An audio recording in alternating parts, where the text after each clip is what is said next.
Eduardo, boa noite, obrigado mais uma vez pela gentileza. Boa noite, Heródoto. Boa noite aos telespectadores da Record News. Um prazer estar com todos mais uma vez. Obrigado. Eduardo, eu não tinha visto essa conta. Dos 33% de carga tributária que eu pago, 9,2% vai para a Previdência, sobra pouco para outras coisas. Sim, o orçamento público brasileiro, por conta de uma série de normas constitucionais, ele é efetivamente bastante engessado, razão pela qual há uma série de áreas de política pública no Brasil que carecem de recursos, sobretudo para fazer investimentos que tivessem por finalidade melhorar a qualidade de vida da população. Então, por essa conta, por esses números e por outros aspectos, o debate da reforma da Previdência ele adquire um sentido que vai além de apenas tratar dos valores que, porventura, sejam benefícios de quem, depois de uma certa idade, se aposenta. Diz respeito a toda a política macroeconômica do governo e diz respeito à possibilidade que o Estado brasileiro tem de produzir uma série de ações que são necessárias para lidar com a melhoria da qualidade de vida da população. Eduardo, ano passado a gente acompanhava que quando havia uma votação importante como essa, havia o chamado dando que se recebe.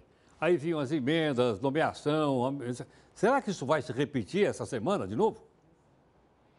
Heródoto, o presidente Jair Bolsonaro, ele se elegeu com o discurso de que ele não iria fazer concessões políticas, que ele não iria entrar no chamado toma lá da cá, que ele iria inovar no modelo de negociação com o Congresso, optando pelas frentes parlamentares, em detrimento dos partidos políticos, mas acho que todo esse discurso, ele aos poucos vem se mostrando uma engenharia política de difícil execução.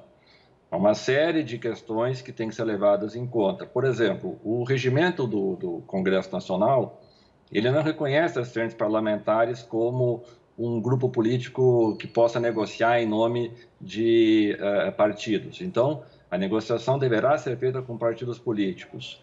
Segundo, parlamentares, como você bem comentava, estão diante de um tema que é muito impopular e, portanto, parlamentares fazem cálculos a partir daquilo que considerem ser custos e benefícios eventuais que possam resultar de passar por um desgaste como uma emenda como essa. Terceiro, vai haver grupos, como os de servidores públicos, que farão lobby e já estão fazendo pressões fortíssimas contra os parlamentares por conta de serem um daqueles que, aprovada a proposta do presidente Bolsonaro, mais seriam prejudicados. Então, por tudo isso, e pelas dificuldades que esse governo vem enfrentando de construir a sua base aliada no Congresso, talvez um dado para os telespectadores seja ilustrativo disto. O governo do presidente Bolsonaro é o primeiro, depois da redemocratização do Brasil, que vai entrar no terceiro mês sem ter até agora constituído a Comissão de Constituição e Justiça, que é por onde entram todas as propostas que alteram a Constituição, como é o caso da reforma da Previdência.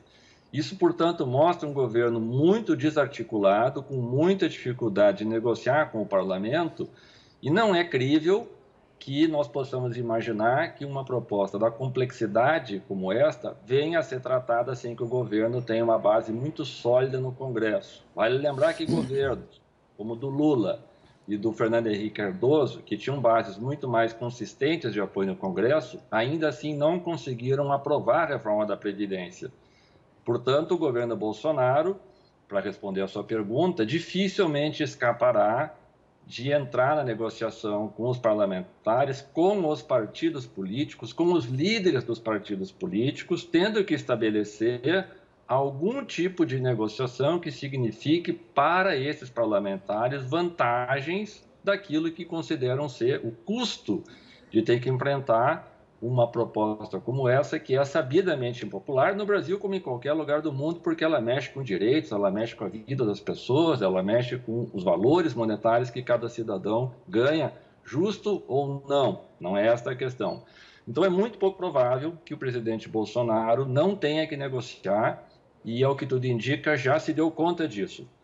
Como ele tratará isto do ponto de vista do seu discurso de campanha, cuja promessa era não fazer negociações, é uma questão que nós teremos que identificar. Por exemplo, as metáforas que até agora nós temos visto de que ele vai criar um banco de talentos e que as indicações passariam por um crivo técnico mais rigoroso para serem, assim, aceitas.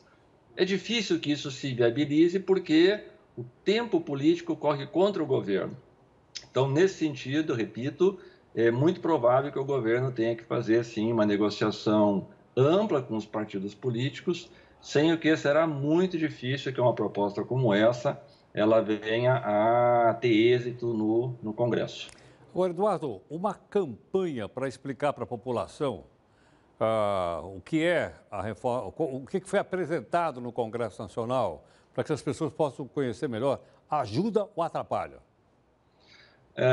Ela tem os dois lados, Heródoto. Ela ajuda, sim. Acho que é importante que a população ela tenha conhecimento desse tema, porque, afinal de contas, diz respeito à vida presente, à vida futura de todos os cidadãos. Isso envolve recurso público e, portanto, há que se ter transparência no trato dessa questão.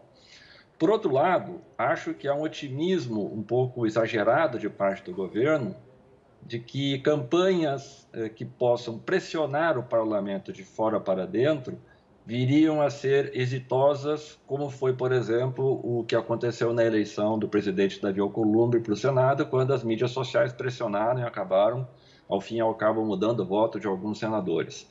Acho que no caso da reforma da Previdência, isso pode não ser tão bem sucedido como se imagina, porque parlamentares, no final das contas, estão olhando para os seus eleitores. E muitos dos seus eleitores têm cálculos que não coincidem com aquilo que são a visão que o governo tem de um possível efeito positivo que campanhas de mídia possam ter ou que campanhas de redes sociais possam ter. Então, nós vamos ter que identificar de que maneira o governo vai calibrar essa campanha de comunicação, porque, de um lado, ela precisa ser informativa, mas, por outro lado, ela também não pode ser uma campanha que jogue a sociedade contra o parlamento, porque isso certamente só vai aumentar o custo da aprovação dessa reforma por parte do Congresso. Custo, eu quero dizer, o que seria necessário para os parlamentares aprovarem e apoiarem a proposta e custo de tempo. Custo esse que, pelos cálculos do governo, não seria possível de ser aceito. Portanto, como essa campanha vai ser feita, é algo que nós ainda vamos precisar identificar um pouco melhor a partir das primeiras peças que, porventura, cheguem ao conhecimento da sociedade. Eduardo, muito obrigado pela gentileza mais uma vez, por atender aqui o Jornal da Record News.